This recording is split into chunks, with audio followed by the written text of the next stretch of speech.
लेगी उनको ये आश्वासन देगी कि स्थिति नियंत्रण में है, सुरक्षा को कोई खतरा नहीं है। लेकिन यहाँ अलग ही खेल चल रहा है, यहाँ विचित्र ही, यहाँ उल्टी ही गंगा बह रही है। यहाँ 15 सांसदों को निलंबित कर दिया गया, जिसमें से 9 कांग्रेस के थे। उनका क्या गुनाह था? उनका ये गुनाह था कि वो पूछ रहे थे सरकार से कि आखिर इतनी बड़ी चूक हुई कैसे। आखिर जिस जगह परिंदा नहीं जा सकता, जहां पर फोन लेकर कोई नहीं जा सकता, वहां लोग कैन लेकर कैसे घुस गए और सदन को धुएं से कैसे भर दिया। और खेल सुनिए कितना गजब हो रहा है, कितना विचित्र है। एक बेचारे सांसद महोदय तमिलनाडु से, वो सदन में तो छोड़ दीजिए, नई दिल्ली में भी नहीं थे, उनका भी निलंबन कर दिया गया। मतलब किस बुद्धि के ये लोग हैं, ये यही बता सकते हैं।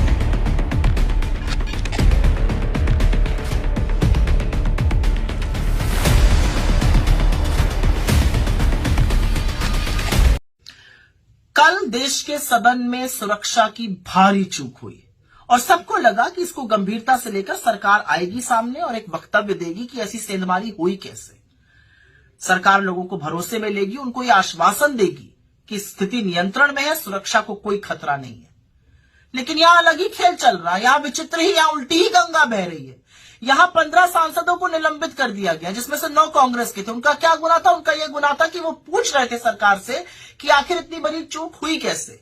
आखिर जिस जगह परिंदा नहीं जा सकता, जहां पर फोन लेकर कोई नहीं जा सकता, वहां लोग कैन लेकर कैसे घुस गए और सदन को धुएं से कैसे भर दिया। और खेल सुनिए कितना गजब हो रहा है, कितना विचित्र है। एक बेचारे सांसद महोदय तमिलनाडु से हैं, वो सदन में तो छोड़ दीजिए, नई दिल्ली में भी नहीं थे, उनका भी निलंबन कर दिया गया। मतलब किस बुद्धि के ये लोग हैं, ये यही बता सकते हैं। और सबसे बड़ी विचित्र बात यह है कि विपक्ष के सांसदों को निलंबित किया जा रहा है, लेकिन जिस सांसद के चलते ये लोग अंदर आए, जिसने उनके प्रवेश पासेस बनवाए, जिसने सिफारिश करी, हस्ताक्षर किए, प्रताप सिम्हा, मैसूरू का भाजपा का सांसद, उसके खिलाफ कोई कार्रवाई नहीं हुई, उसका कोई निलंबन नहीं, उससे कोई पूछताछ नहीं। बिल्कुल आंख पर पट्टी और मुंह में दही जमाने का काम हुआ है। पर निलंबन पहली बार तो हुआ नहीं है, निलंबन तो मॉनसून सेशन में भी हुआ था। हमारे लीडर अधीर रंजन चौधरी जी को निलंबित कर दिया गया था, राज्यसभा से भी बड़े बड़े नेताओं का निलंबन हुआ था।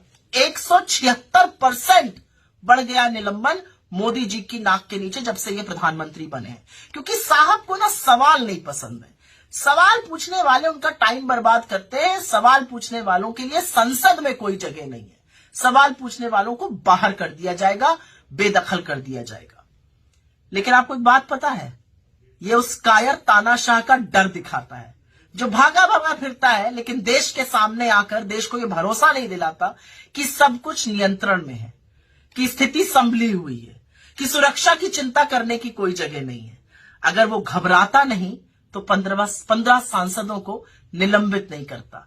निलंबन इसलिए हुआ क्योंकि सवाल से